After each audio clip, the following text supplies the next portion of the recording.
إن الحمد لله والصلاة والسلام على من لا نبي بعده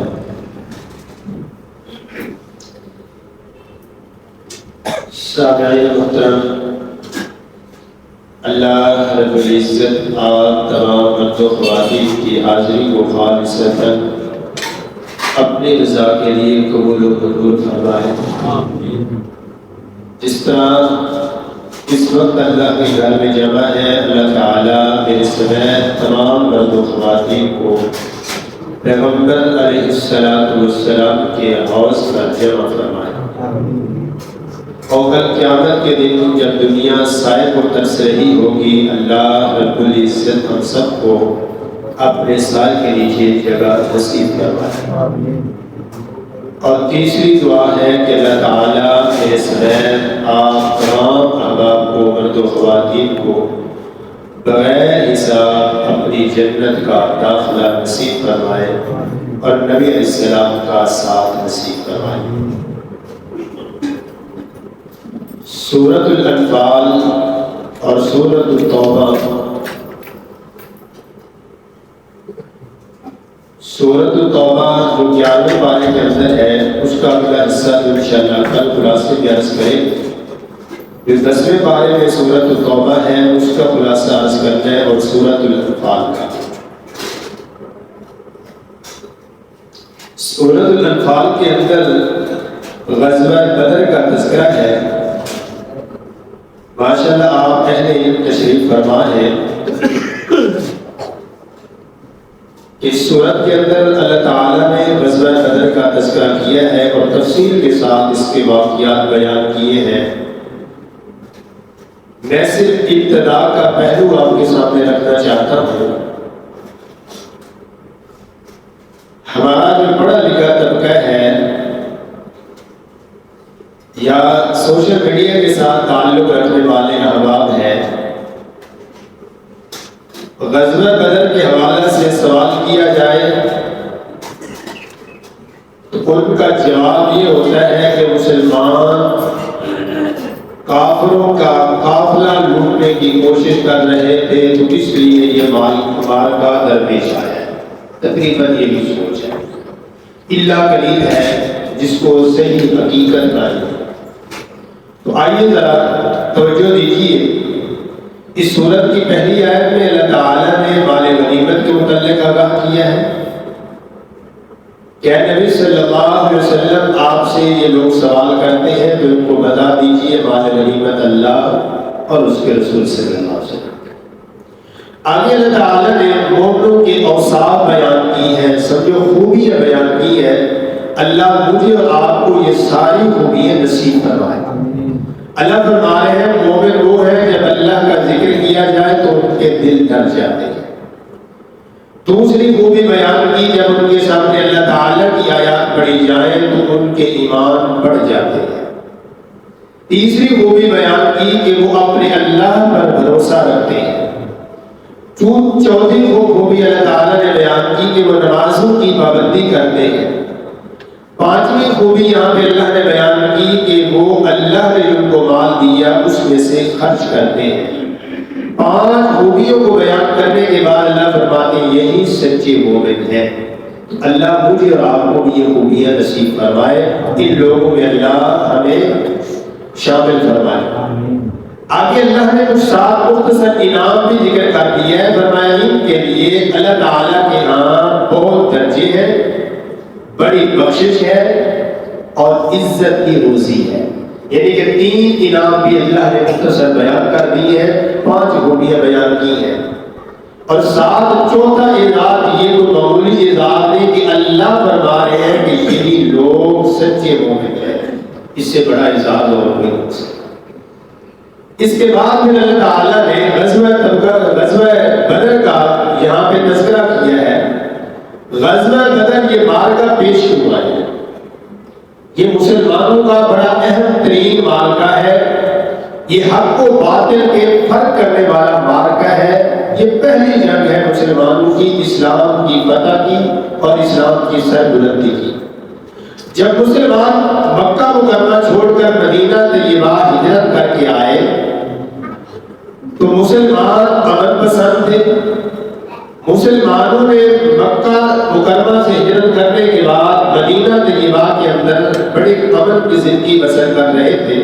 حالانکہ مشکلات بہت تھیں. اس کو پہلے یثرب کہا جاتا تھا. پہلا نام اس کا یثرب تھا، پھر اسے مدینہ النبی بھی کہا گیا، مدینہ الرسول بھی کہا گیا، مدینہ طیبہ کے نام سے یہ مشہور رہا. اب یہاں پہ مسلمان جب زندگی بسر کر رہے تھے، انصار نے بڑا ساتھ دیا، جگہ دی، تعاون کیا، جو ان سے ہو سکتا تھا انہوں نے کسی چیز کی کمی نہیں آنے دی. لیکن جو ہجرت کر کے آئے تھے وہ سب کچھ اپنا وہاں چھوڑ چھاڑ کر آئے تھے. میں اکثر ایک بات کہا کرتا ہوں کہ اس منظر کو سمجھنا ہو نا تو جو آپ کے بڑے ہندوستان سے ہجرت کر کے پاکستان آئے تھے نا، ان سے کبھی داستانیں سنا کریں، پھر پتہ چلے گا یہ کتنا مشکل ترین مرحلہ تھا. تو مسلمان جب مدینہ طیبہ کے اندر آ گئے تو مشرکین مکہ کو پھر بھی سکون نہیں آیا. انہوں نے دیکھا کہ مسلمان بچ کر مدینہ طیبہ کے اندر پہنچ گئے ہیں، ان کو چھوڑنا نہیں چاہیے. انہوں نے پہلی شکارت یہ کھیلی، پہلا حربہ یہ اختیار کیا. جو مدینہ طیبہ کے اندر یہودی تھے، ان یہودیوں کو جن کے اندر عبداللہ بن ابی منافق بھی شامل تھا، یہ یہودی تھا، بعد میں اس نے اسلام قبول کرنے کا دعویٰ کیا اور غزوہ بدر کے موقع پر اس کی منافقت بھی ظاہر ہو گئی. تو ان کے پاس مشرکین مکہ نے خط لکھے کہ تمہارے پاس ہمارا ایک بندہ آیا ہوا ہے اور تم نے اسے پناہ دی ہوئی ہے.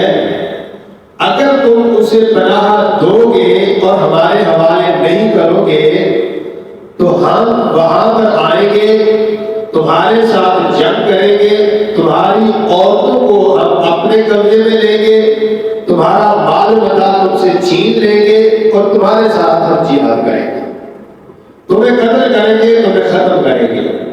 اب یہودیوں نے جب یہ خطوط پڑھے ان کو اپنی فکر لگ گئی کہ وہاں بیٹھے ہوئے انہوں نے ہمیں دھمکیاں دے دی. اور یہ بات حقیقت ہے کہ ان کو بھی یہ تھا کہ ہم کیوں دوسرے کی لڑائی کے اندر حصہ بنے. ہمارا تو پہلے تو مشرکین مکہ کے ساتھ کوئی لڑائی والا معاملہ ہی نہیں ہے، کوئی جنگ، کوئی قتل و قتال کا معاملہ ہی نہیں ہے.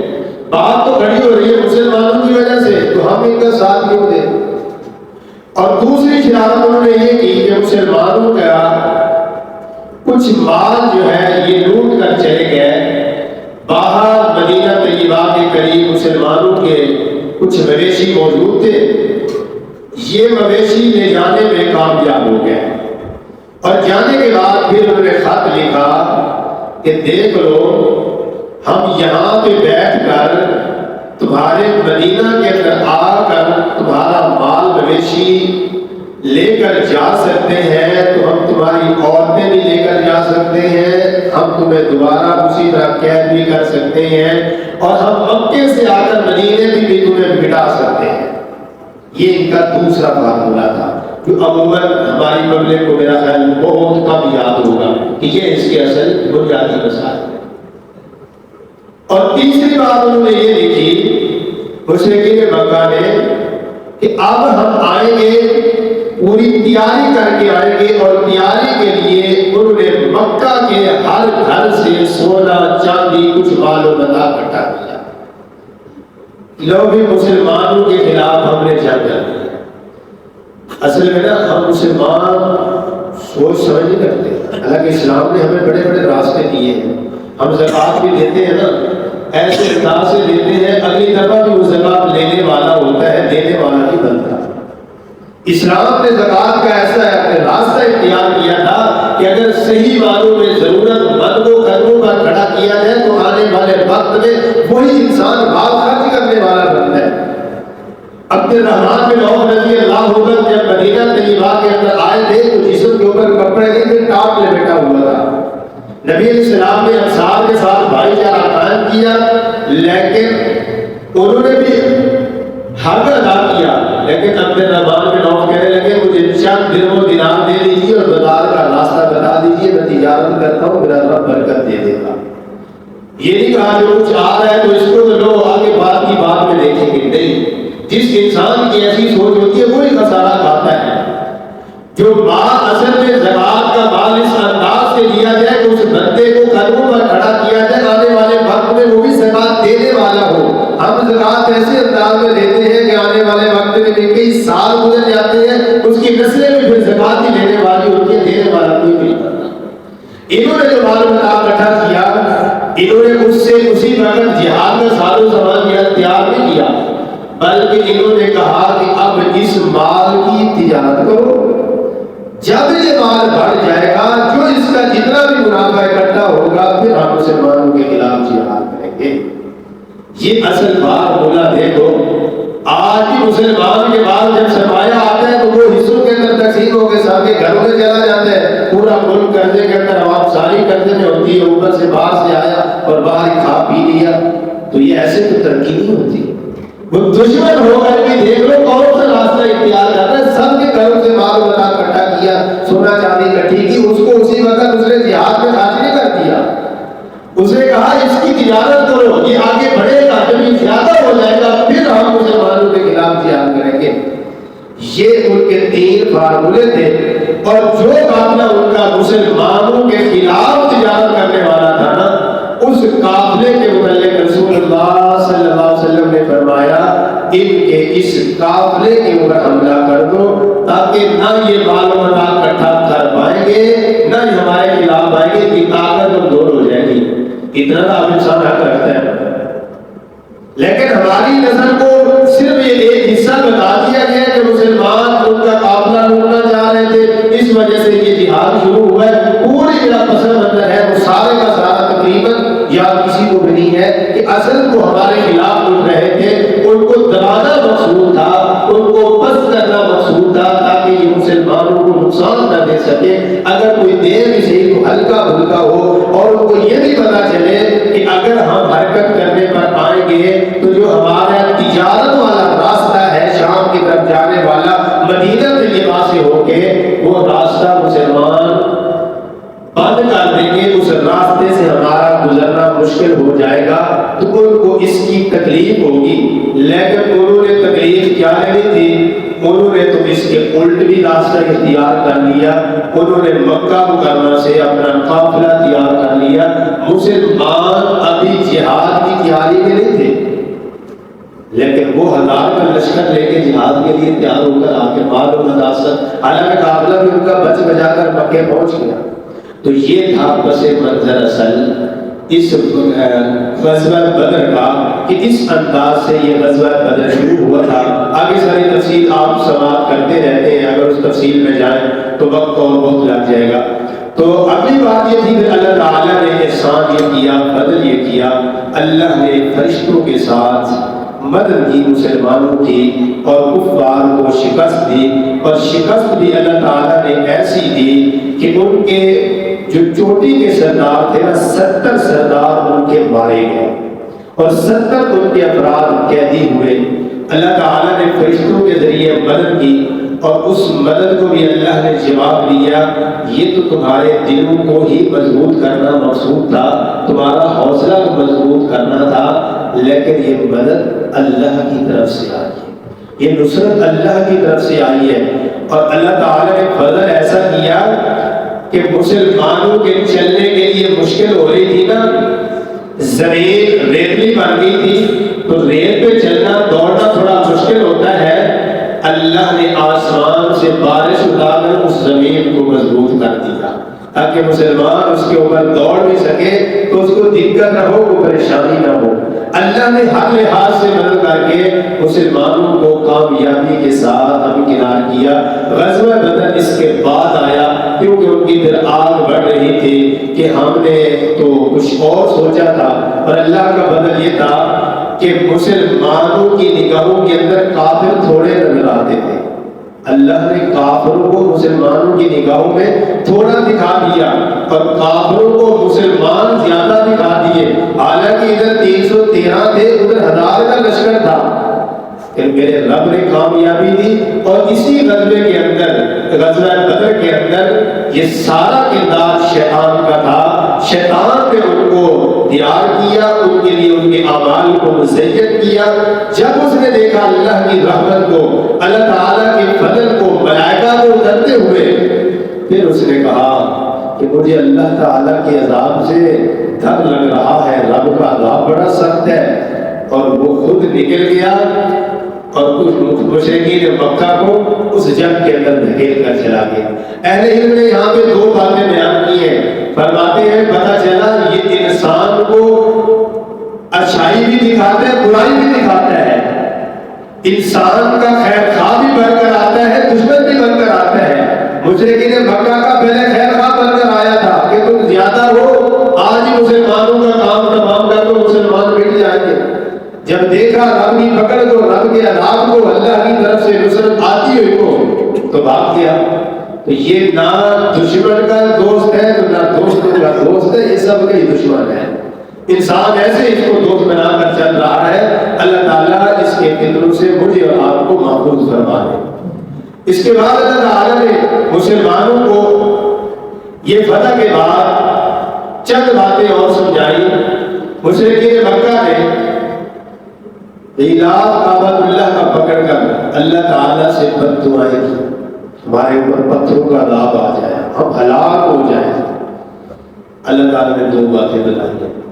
آج بھی اگر اللہ کا فضل ہو رہا ہے تو اللہ کی زمین پر اللہ کے بندے بدیاں موجود ہیں جو اپنے رب سے بخشش مانگ لیتے ہیں.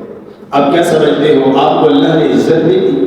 اب رب کے کتنے محبوب ہو کہ اللہ نے آپ کو رات کے وقت جب دنیا اپنے دنیا کے معاملات کے اندر مگن ہوئی اور آپ اللہ کے گھر میں اللہ کا قرآن سن کے، اللہ کے پیغمبر صلی اللہ علیہ وسلم کا فرمان اور قرآن کی تفسیر سننے کے لیے رب کے گھر میں بیٹھے ہیں، آپ اللہ کے بڑے محبوب اور اللہ کو پسندیدہ بندے ہیں. اللہ تعالیٰ نے دو باتیں بتائی. فرمایا ایک بات یہ ہے، یہ مانگ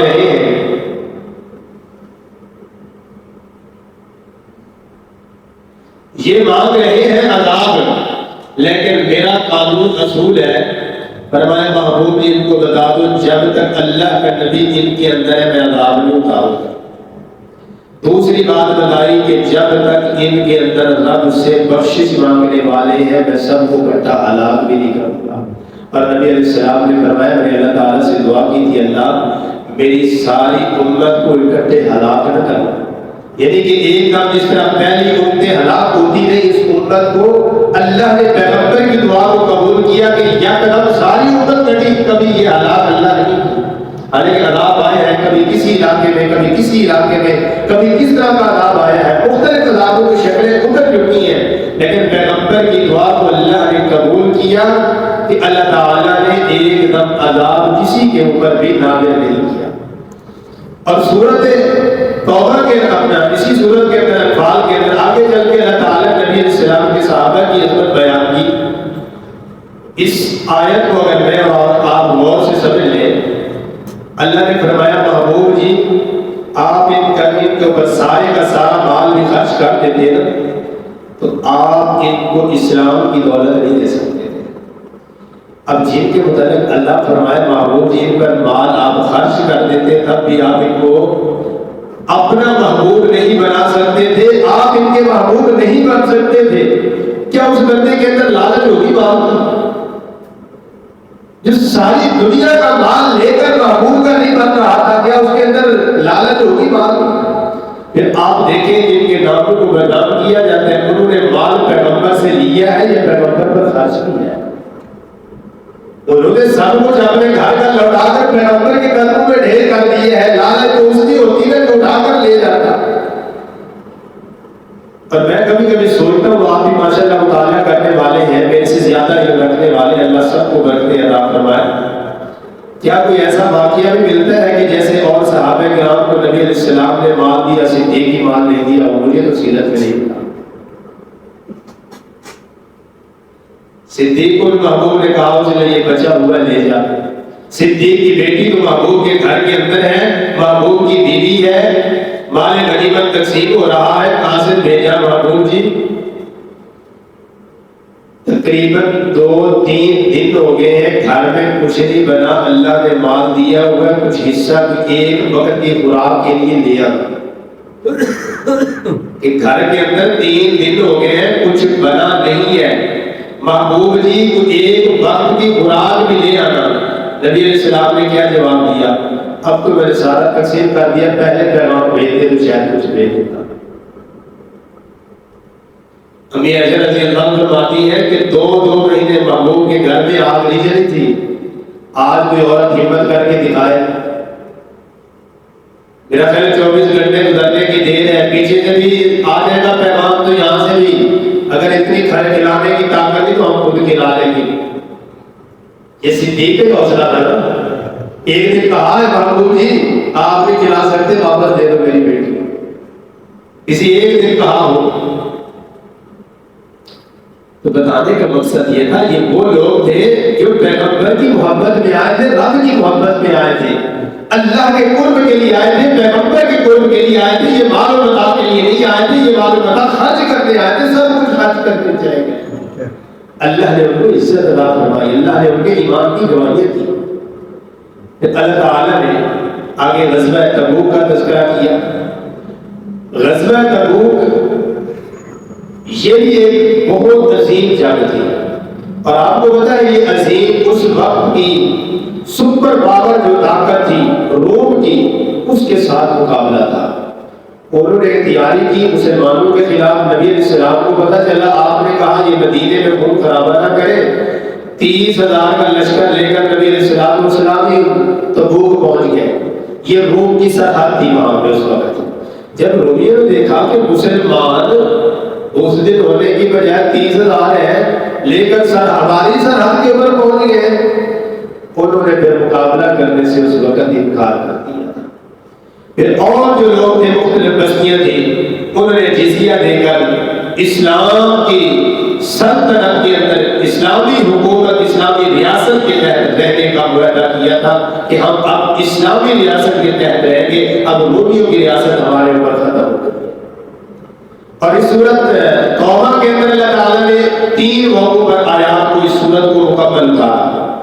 غزوہ تبوک کی تیاری کے حوالے سے، غزوہ تبوک کی جہاد میدان کے حوالے سے، اور غزوہ تبوک کے بعد کے حوالے سے، یعنی کہ تینوں پہلو اللہ نے بیان کیے ہیں۔ جو پہنچے ہیں ان کی عظمت بیان کی، جو نہیں کسی بیماری کی وجہ سے پہنچ سکے ان کے متعلق بیان کیا، اور جو لوگ تھے جنہوں نے کسی عذر تو نہیں تھا لیکن پہنچے نہیں، اللہ نے ان کا بھی تذکرہ کیا۔ حتیٰ کہ 3 صحابہ تھے جو نہیں پہنچ سکے تھے، انہوں نے کہا ہم سچ بولیں گے، جھوٹ نہیں بولیں گے، دنیا کی مشکل برداشت کر لیں گے، آخرت کا عذاب ہم سے برداشت نہیں ہوتا۔ پھر 50 دن تک رسول اللہ صلی اللہ علیہ وسلم نے ان کے ساتھ ناراضگی اظہار کیا، سب کو روک دیا۔ 50 دن کے بعد میرے رب نے وحی نازل فرمائی، محبوب جی میں نے ان کی توبہ کو قبول کر لیا ہے۔ ان کی عظمت کے کیا کہنے، جن کی توبہ کی گارنٹی آسمان سے اللہ نے اتاری ہے کہ محبوب میں نے ان کی توبہ کو قبول کر لیا۔ پھر آگے اللہ تعالیٰ نے مومنوں کی صفات بیان کرتے ہوئے فرمایا، مومن مومنوں کے بھائی ہیں، اور مومن عورتیں ایک دوسرے کی بہنیں ہیں، ایک دوسرے کی دوست ہیں، مرد مردوں کے ایک دوسرے کے دوست ہیں، اور یہ کرتے کیا ہے؟ فرمایا نیکی کا حکم دیتے ہیں، برائی سے منع کرتے ہیں۔ اللہ فرماتے ہیں ان قریب ان پر اللہ کی رحمتیں اتریں گی۔ اللہ کے لیے ایک دوسرے سے محبت کر لینا، پیار کر لینا، یہ اتنا بڑا اعزاز ہے جو اللہ کے لیے محبت کرتا ہے۔ ایک تو فرمایا اس کے ایمان کو اللہ نے اسے ایمان کی مٹھاس دے دی ہے، ایمان کی اسے لذت نصیب ہو گئی۔ دوسرا اعزاز یہ دیا، فرمایا قیامت کے دن جب لوگ سائے کو ترسیں گے، اللہ ان لوگوں کو اپنے سائے کے نیچے جگہ دے دے گا۔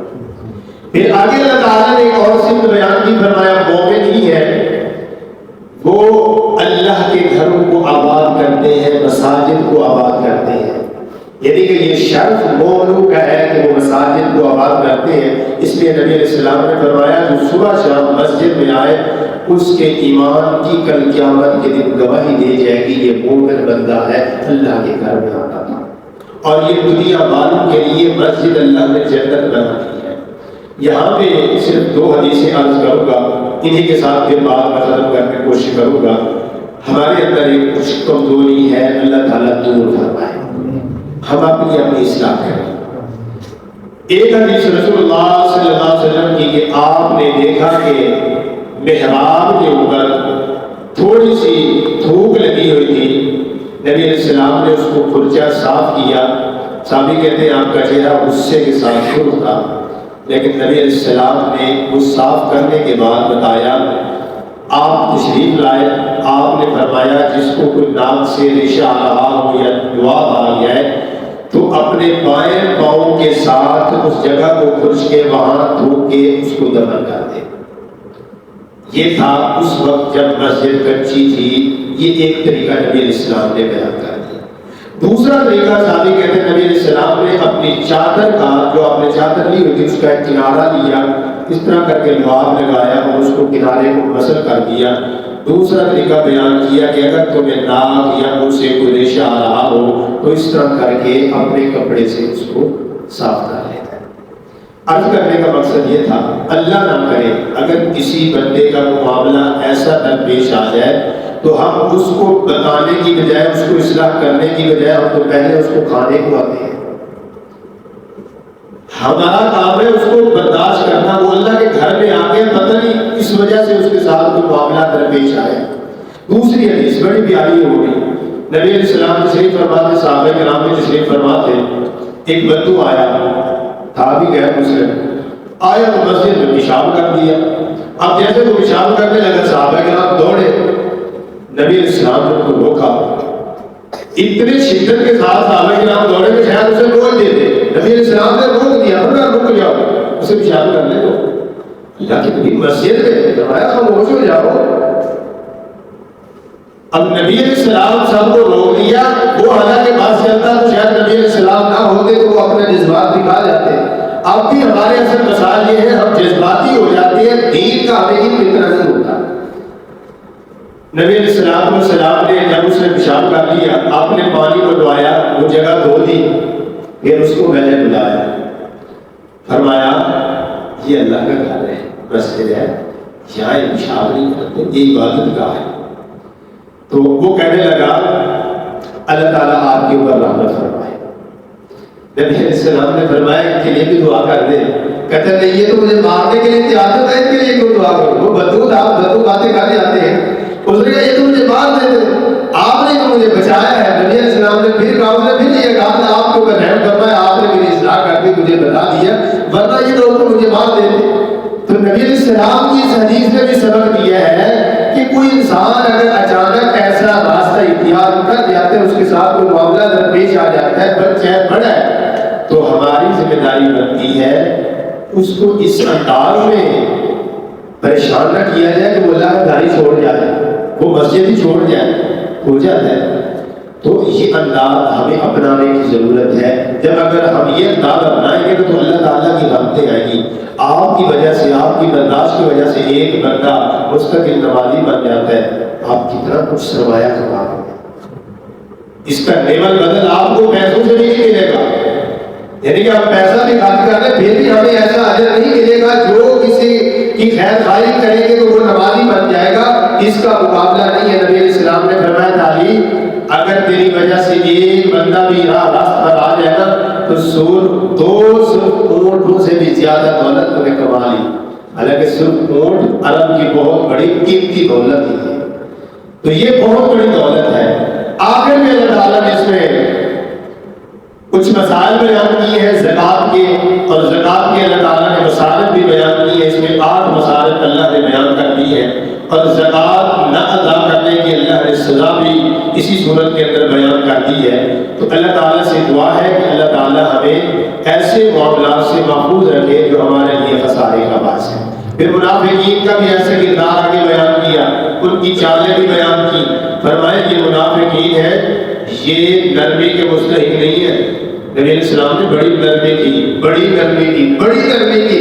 انت کے 9 ہجری تک، یعنی کہ 9 سال نبی علیہ السلام نے نرمی کی. کوئی بات نہیں، کوئی بات نہیں، کوئی بات نہیں. چلو کلمہ پڑھ رہے ہیں، کوئی یہ نہ کہے کہ یہ مسلمانوں کے ساتھ زیادتی ہو رہی ہے. جب وہ ساری حدیں پار کرتے کہ پھر میرے رب نے بھی کہا نہیں محبوب جی اب ان کے لیے نرمی نہیں پیدا کرنی، اب سختی والا معاملہ آنا ہے، یعنی کہ جو انسان نرمی سے نہیں بات آ رہا تو پھر اس پہ کبھی سختی بھی کرنی پڑ جاتی ہے۔ یہ تو نہیں ہے کہ ہر وقت انسان نرمی کرتا ہے کہ چلو کوئی بات نہیں اللہ کے لیے، اگلا سمجھتے شاید یہ مجبور ہے، میرے بغیر اس کا گزارا نہیں ہوتا، میرے بغیر اس کا وقت نہیں گزرتا، اس کا احساس ہوتا ہے کہ یار اللہ کا بندہ ہے کہ خسارے میں چلا جائے، اگلا بندہ سمجھتے نہیں میرے بغیر شاید اس کا نظام نہیں چلتا، تو وہاں سے بھی اللہ نے کہا کہ اب نرمی نہیں، وہاں اب سختی کر لیں۔ آخر 10ویں پارے میں آخری بات یہ بیان کر دی، فرمایا کہ اگر منافق یہ مر جائے شرک کی حالت میں، یہ منافق مر جائے، مشرک مر جائے، پھر محبوب جی نہ آپ نے ان کی نماز جنازہ پڑھنی ہے نہ ان کے لیے بخشش کی دعا کرنی ہے۔ ایمان کی حالت میں جو فوت ہوگا اس کے لیے دعا بھی اسے فائدہ دے گی، اگر وہ ایمان کی حالت میں فوت نہیں ہوا پیغمبر بھی دعا کرے تو پھر کوئی فائدہ نہیں دے گی۔ اللہ تعالیٰ سے دعا ہے، جو چند باتیں عرض کی ہیں اللہ مجھے اور آپ کو عمل کی توفیق دے۔ مقول قولی ھذا والحمد للہ۔